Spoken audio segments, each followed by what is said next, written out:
mais plus quelques aléas donc, dans les cadres professionnels, mais on va insister sur un sujet qui est vraiment un sujet remarquable et des gens des fois nous appellent pour des réclamations.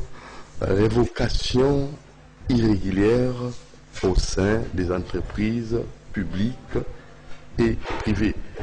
Cadre de l'OFIDA, on va recevoir un monsieur Ngoma, un retraité, et lui qui a vécu ces problèmes, il va nous relater avec un consultant maison, Maître Bonner Nzinga, donc en 2020, donc c'est sa première entrée et son premier passage en 2020.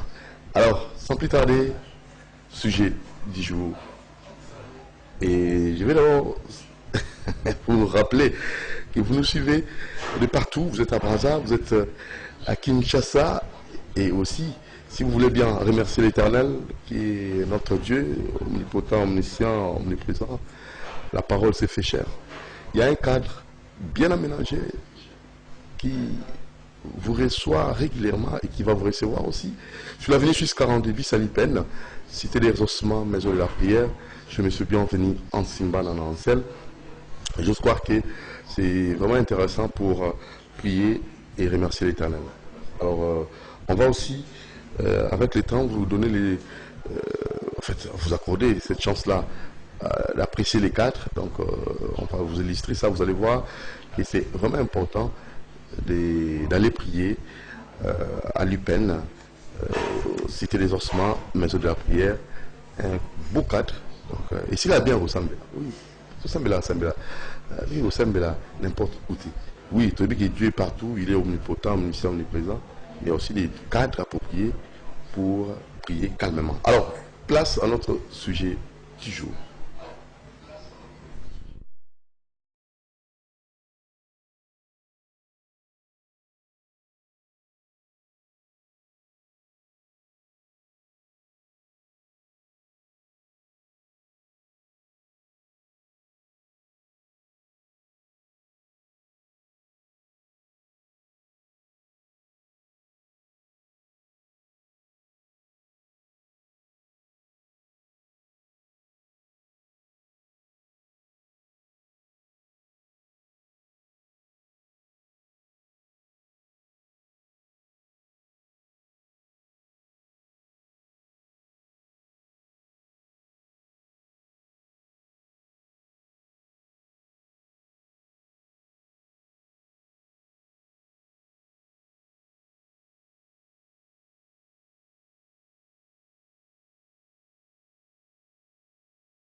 Voilà, on va parler social, on va aussi, si l'État nous impartit, en fait, ne touchez pas à sa fin, on pourra aussi recevoir la fille du général Mbunja Mabé, qui va nous parler d'une NGA qui viennent à l'assistance des enfants militaires, voilà, et j'ose croire qu'on aura le temps de recevoir cette grande dame Mbunja Mabé vers la fin de l'émission, si le temps nous impartit, ne touchez pas à sa fin.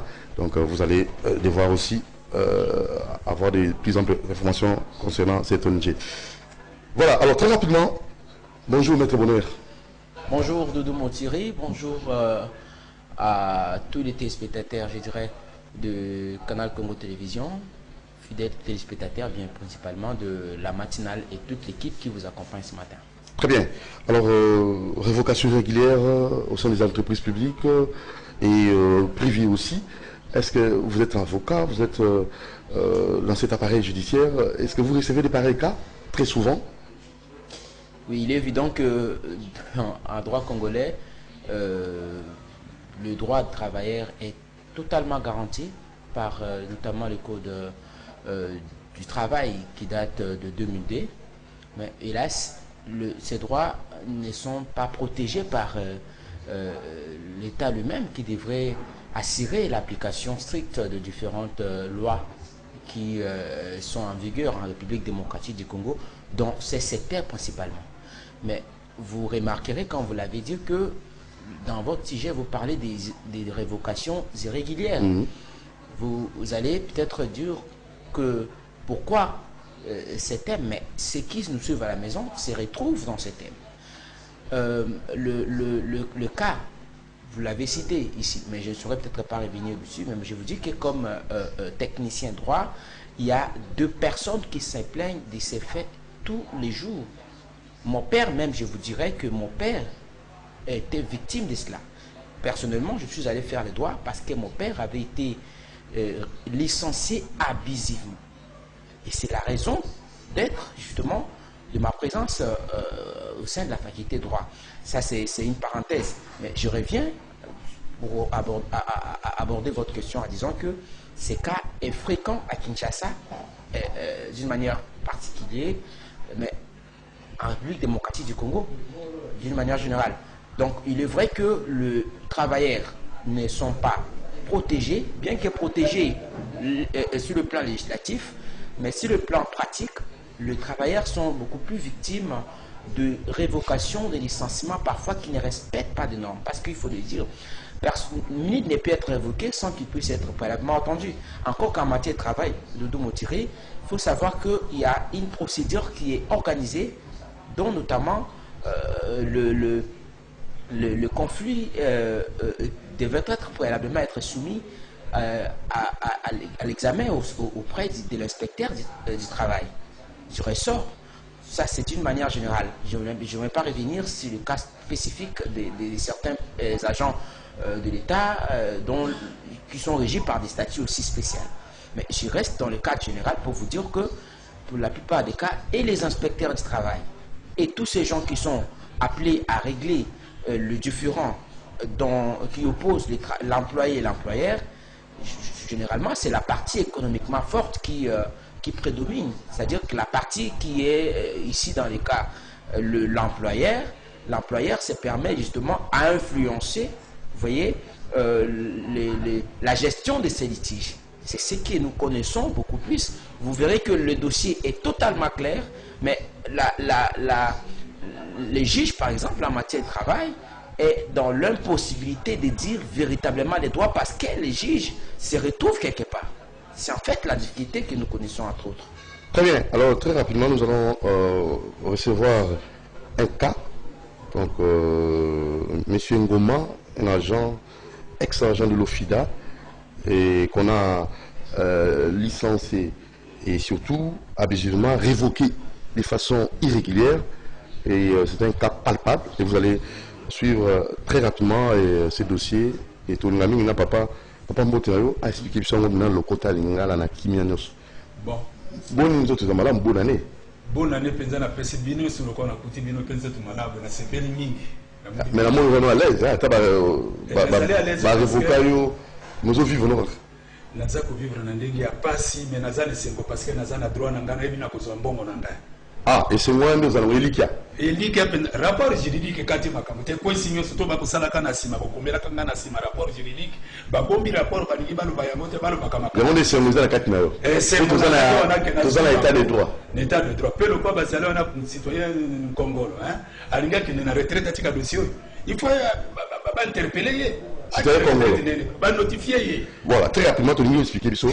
Pour conseiller consultant maison Zaliwana, maître Bonheur Nzinga, Bikambo, Tolobi, révocation irrégulière au sein des entreprises publiques et privées, car au FIDA. Nous, ça là au FIDA, ils allaient qui n'égénie, Makambo, ils allaient qui n'égénie.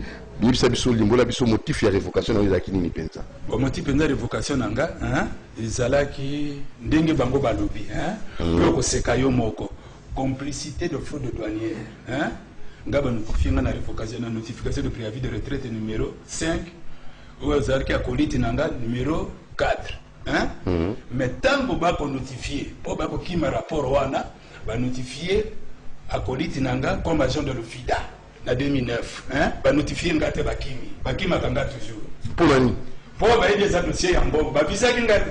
Ok, ocomprendre ngai bavisaki nga mpenza kovise tala caméra tozoka bavisaki nga.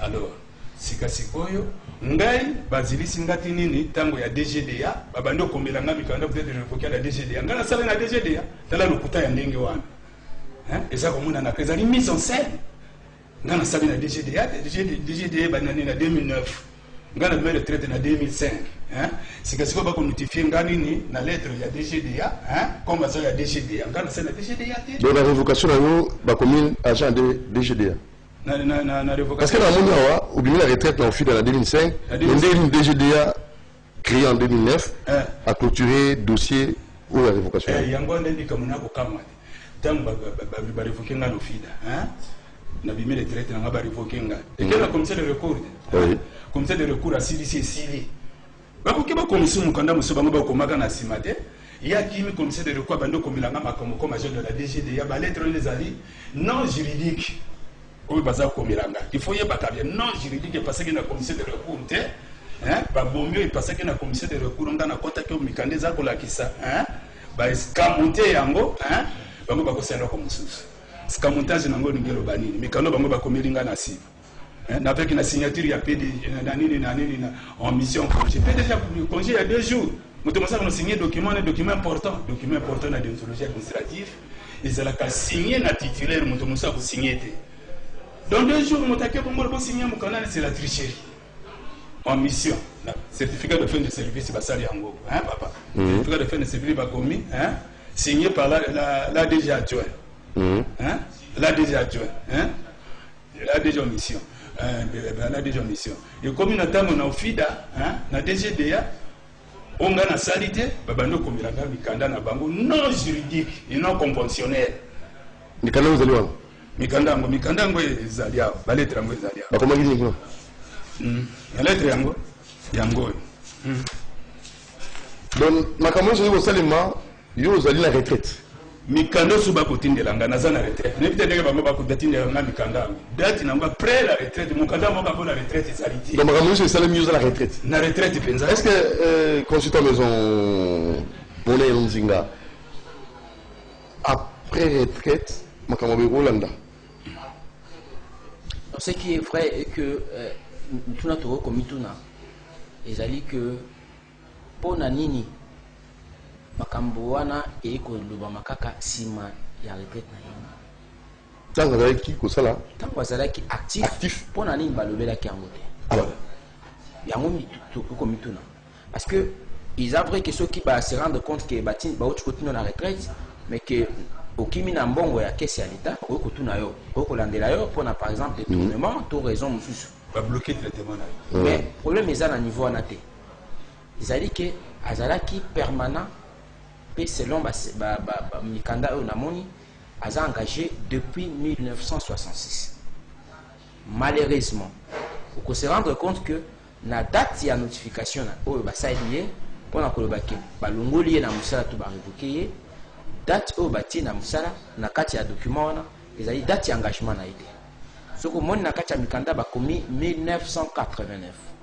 Cela veut dire qu'en droit la fraude corrompt tout. Ça veut dire quoi la fraude corrompt? Il y a eu fraude, c'est à dire que basali yango sans tenir compte il y a élément primaire même élément primaire il y a dossier naé où est constitué pièce physique. Parce que engagé qui na OFIDA fonction publique na loba na fonction publique engagé si base il y a ba pièce taillée pe date ya engagement na ezali bongo clair 1966.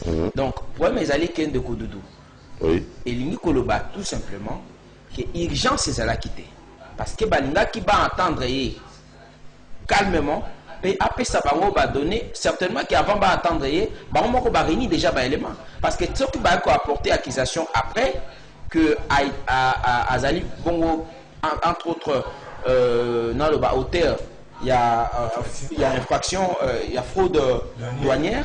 Alors il fallait que va réunir suffisamment d'éléments en fait dans matière de droit ils ont le coup là pour condamner si base il y a pas simple pensée.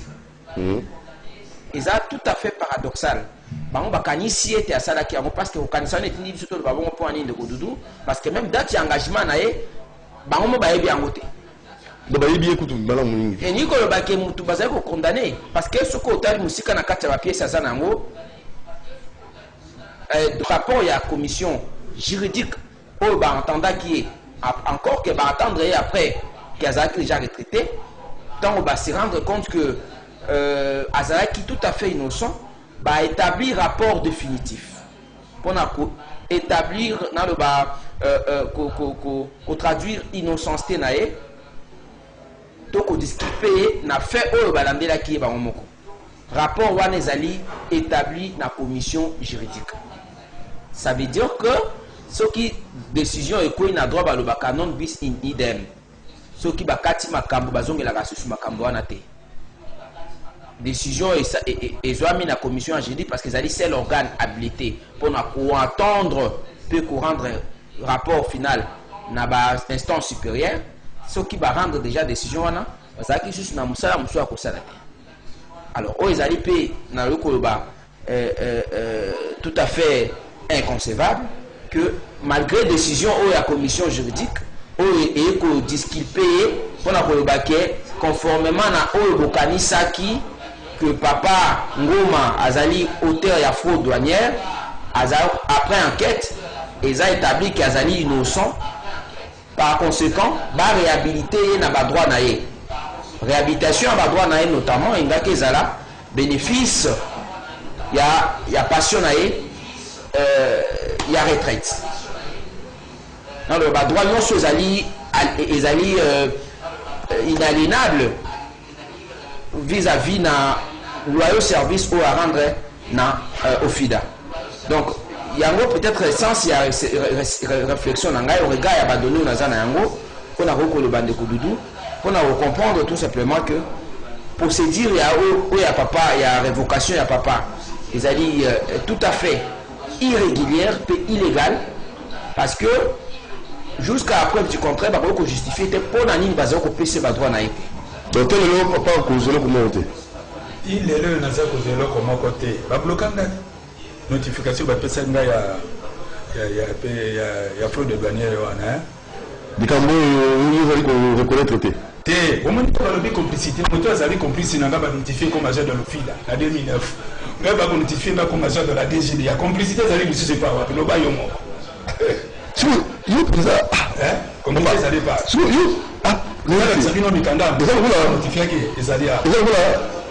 excusez-moi, recevez un chauffeur dans la part. Recevez un bimbo motel, il a besoin d'asseoir. Il a besoin pour dire que basala kango no fida mingi. Bese na bango yango na bato bazana direction générale na bisayo. So mbo na ngamba ko ngwe peut-être. Mbo na ngamba. Mbo ngi maki base rapport juridique wana. So na ko zamu mikolo. On a besoin bango. Liki wana. Syndicat yo fida za. Obi comme syndicat lobi na ba relancer document. Moniteur ngazo wana. Vous comprenez? Pour relancer le bani, il y a un rapport juridique, il y a un makambo, surtout tout en gars pensa bien. Pour relancer le document, à relancer le document, là, c'est une retraite. Après la retraite, le mot révocation là, dans le dictionnaire des bani, après la retraite, à côté bloquer traitement dans un système sous par révocation, si un retraité. Parce que on a un code du travail. Révocation de la capacité universellement ils ont la capacité et on a saisi ça qui est le bureau international du travail. Le bureau international du travail va répondre on a écouté une chère répète na zana lettre batini la kinga bato ya mouvement kabilisi ya nini mukanda na bango zala bona kangi relation entre bango na ofita na zana ba preuve zali ya mouvement nini mouvement kabilisi so ni zali ya bona na kisaba nini le bayi osa ni tala baya ki pana nga baye ba le bita tatu ngito edeyo na bine ba ki pana ngate boy benga bon donc on monte sur babete masasa ko ka ko bien ba moto surtout de ici tout solo dit bien na kosalisa yo bonako ngabi bana misalisa nga soko salisa yo za prepare na et comme après 2 jours ayena moto mosusu yo ka mutilika monako le bano ya solo nzanga komona ngapi ndako nanga ayena moto ana yena ya lobitata oya zalinga nganga pour réussir il faut sacrifier moi papa est-ce que vous allez comment on va continuer en fait s'il vous plaît pas catalan kata permettez-moi le gars yango tozala Hollywood tozala brand mutu na mutana rôle nazo jouer na cinéma et les créateurs na on va TV monter cinéma sur ça na RDC mise en scène te na mona monter la chaîne monter c'est comme si chaque personne a sa terre a un rôle né à jouer oui il faut arrêter ça tout le Hollywood vient de comprendre na beaucoup so mutu na abisio ayego ideo ayena mwana yo na sacrifier mwana ngalobi na sacrifier mwana likambo ngana zana ngo raison et koki sale papa atako na yo moko zala zo soki na libaki bien infraction za la quitter nazalia ona mikanda nanga tu peux pas sacrifier mwana isa ndini il isa ndini ndo quitter pour baba ozo mbongo na yo ko so sala ngo to ko jati fo likisa mwana mbeka conseil juridique consultant maison consultant maison réaction. Non mais je ne pas tout le bas. C'est-à-dire que ndeko Doudou Motiri ezali bongo na le bas archimie na habité na archimie ni ba ko concevoir que le bas qui va révoquer mutu oyo déjà azar na retraite parce que ko pas tout le bas relation ezami bali eza relation ya employé na employeur baza bongo lié na auto bengaka lien juridique ba latiniste benga ngo vinculum juris lien wana yango ndizo ko sangisa genre lokola cordon ezo umbilical ezo réunir maman mosali na patron donc ce qui lien wana est commun à suka soit il cause à travers licenciement, il cause à travers révocation, il cause à la paix à travers retraite. Le coup la cas à papa. Mais Azali retraité. Mais révocation lundi. Mais comment est-ce que Bakoko révoqué Moutou Oyaza déjà retraité? Parce que tant qu'on a retraité, on suppose que sur le plan de droit, il n'y a aucun rapport qui vous lie. Vous n'avez aucune obligation, vous n'êtes pas redevable à l'employeur. C'est ce qui veut dire tout simplement. Donc, que lorsque vous avez encore le lien, lorsque le lien juridique continue à vous lier avec votre employeur, il peut vous révoquer, notamment pour faute lourde. Encore qu'en droit congolais, la faute lourde n'est pas définie. Il faudrait qu'on puisse en examiner le contenu. Les législateurs congolais n'ont pas défini la faute lourde. Donc cela est laissé à l'appréciation, celle de l'employeur. Encore que cela ne peut se faire qu'après avoir préalablement entendu la personne supposée être à la base de l'infraction dont on lui reproche. Quand il y a Papa Balobi, Aza auteur entre guillemets, il y a fraude douanière. Révocation vous avez encore justifié la cause. Mais pour moi, c'est que na droit congolais, excusez moi, na autre qu'un contexte à droit, ils ont autour d'une prescription, toute forclusion, il y a délai. C'est-à-dire que bah ça na moto ngana ya ko agir. Donc employé ngana ko agir, il y a tant lien na moto na yo. Mais après avoir le concours de sur révocation té. On a sur le plan pénal par exemple. Administrativement parlant, ça s'explique par cette correspondance. Sur le plan pénal, au cours aussi, ça moussa dans CCTV de Kodoudou, Balobi de Kodoudou a détourné mon CCTV. Par exemple, quoi. Donc, vous avez plus de maison. Pour qu'il y ait ça qui est bon, on va démarcher, CCTV, le code et tout ça. C'est pas moi. Une autre personne. Bon, on a cet exemple. Très bien. Évolue. Il y a des équipes matinale, Aleka Bongo, Moron Djambé. Bon, vous terminez en milieu, allez, vous dire moi à CCTV. On va passer aussi en matériel. Alors, tant que vous savez, si moi, il y a le CCTV. pe balongolo CTV bakwa na lo susu le pour la révocation parce que déjà balongola ki auto pe longwa ki CTV. OK. Donc aux un rapport susu à rendre la direction générale à CTV parce que sur le plan droit soit au démissionnaki soit balongola ki pour na X motif au-delà ya aspect ambongo au ça qui bosuba ba kité. Mais tant bakwa ko ba kamambongo wana ba kulandela onde pona détournement. Par exemple, okay. Parce que après ça qui est bon, au sein makambo X au sein de makambo, il y a yomoko, donc au sein de makambo, au batinda qui ote. Il y a monde ba kulandela yo parce que après révocation toi après démission en niveau na CTV na ba de konsu baki, baza na rapport mon côté na entreprise pour ba le baki ba révoquer bango. Donc c'est ce qui est paradoxal à mon sens. Le papa est un mysticisme. Ya mwana kwa papa le baki ce qui nganga ko tuna kati c'est-à-dire ezali kamba molimo. Na su kamba droite. Depuis 2005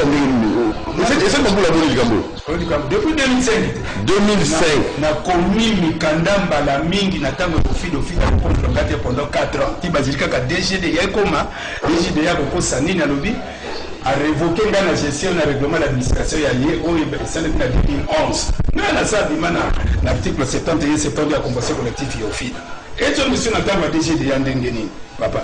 N'a le pas comme prétexte avoir commis l'infraction pendant le préavis avant d'être mis à l'arrêt. Pendant le préavis d'être mis à l'arrêt. Moi, je vous ai mis le dossier. Vous m'avez ma casse dans le matin, monsieur. Tous les jours, papa, c'est dans la nuit. Au moins, il y a ma casse, papa.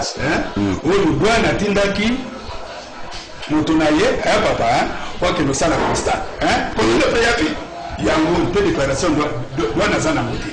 À Kobomba. Déclaration de Moussa Kabiloko, qu'on a le document de réglementation qui résulte de l'infraction en matière douanière, Yango, Penza Yango, Nada Tubatinda, pendant le préavis. Mon sika pendant le préavis, pendant le sujet favori pour Bazouanga Penza. Gouvernement, c'est Koti, son Koti sous Mokanda. Mokanda. Na kaisha kuna alternative chisekedi soki mbalamine na ko réponse na ko zoate na sala na ko makuna na tunanga lobi na Yesu iba lobi su iba tinda kate kendo sala kaka rappel na ko sape rappel mais na ko na komela ki même na directeur à cabinet Kamere ngalo bi papa Kamere kota na kati na likambo yo na Joseph na Félix parce que ba mimba me bisandi le pour na bino révocation za après retraite était mais si on mutu ya boni mbongo depuis 2005 tele logo faut appeler ça comme nda le quoi na zalwana mbongo na retraite zalwana $27,000. Vous savez comment bonus, tout et tout. Frère, bonus, on va passer à la transport, tout et tout. Babylone, on va faire de prendre le quoi, on a joué à Kamote, le quoi, c'est la psycho. Le quoi, c'est la matin, sur le matin, on se bat 50. $50,000. $50,000. Vous savez comment na biloko wana bambulu ngana vandi soko le beba kisango na kasi mbongo mukeza ali $70,000. Donc, ça dit la depuis 2005, et ça dit $70,000. Donc, par an, c'est ça dit $70,000. Il faut qu'il y ait quand même. Ça, moi, j'ai conservé un simani, si vous avez fait ça, et que vous avez matata, na koma kunade. Ce n'est pas la première fois. Dans le seul document, nous sommes là, vous avez déjà quoi. Vous avez déjà comment à lobby, na bateau d'avocat qui bango. Donc, vous avez été retraité. Sur la côte de la mise en scène, mise en scène, la commission de recours. Alors, appelez le président. Rubiza. Rubiza a évité d'obtenir signature par la Russie. Comme agent, on active celle de l'OFIDA. C'est quoi ça? Parce que Azad légaliste avéré. Avocat signé le document en Atebak. Dans les premiers jours du mandat, 3 jours seulement à côté du Cameroun. Que le dossier a été traité, papa. Avocat. Le dossier a été traité dans le FIDA. Il y a un avocat qui a été traité, mais qui ça y est. Le dossier a été signature par la vérité, comme on dit signature. Donc, le dossier, il y a la qualité à signer en haut. À qualité d'agent, il faut c'est de le FIDA. C'est ça le problème. L'humanité, on ne peut pas attendre nos filles. Et si nous attendons nos filles, comme tel le recours à délibérer. Déjà, il y a pas que ça, nous 4 après ma retraite. Na simani ni bomoni malamute, on le biboti. Tonga na répondre, nous réponse à monter les amas cassimi. Tu vas casser un bon dégainité. Dis, combien de mots que nous avons décidé. Mais c'est la DGD, mais c'est la DGD. On va là. Après Misuga, comment Ngoma tata na ngambo babuti na mbanda kama kakosi na bara etidi na mbanda. Onale te kita. Mai onani tina kitala ningo tata na ngambo ko muyombe te na keti na silo bino badiswa na ngoko seka même nayo mone na koma kana mboka bakamwina. Avoka. Tala bukano. Pendant le préavis avant d'être mis à la retraite, Alors, maître, un dossier, nous avons beaucoup de dossier simple. Solution au Zoma, Tata Batou, Bakou Noko, Laïka, Botamba, mais Bingo Péo, Bogo, Tatou, le Bogo à Tatat. Le la jeune, le Bogo, vieux, jeune et vieux. Ne pense pas qu'au tigre est éternellement jeune. Tant qu'on m'a vieux, on m'a mis comme le. Alors, évitons des problèmes. Donc, vous avez un téléphone, ou bien toujours un message, excusez-moi, la vie surtout pour le numéro affiché, plus 243 89 61 52 634. Tout le monde c'était dans la révocation irrégulière dans l'entreprise publique, dans la privée. Souvent dans la Kawana, le nouveau mercredi prochain. Tout le monde sur la Kawana. Parce que tout le mercredi, dans la motalika, dans le dossier où vous avez la mission à battre. Parce que mon mine d'étoiles, je suis à la télévision. Mercredi, je vais pour la bine. Papa. Parce que déjà l'entreprise, c'est qui peut consulter aux Alawana. Je me dis. Bonheur, Nzingaza, Wana, vous orientez bien. Donc, tout c'est trop. Pour le cas, Robin, plus 243 89 61 52 634.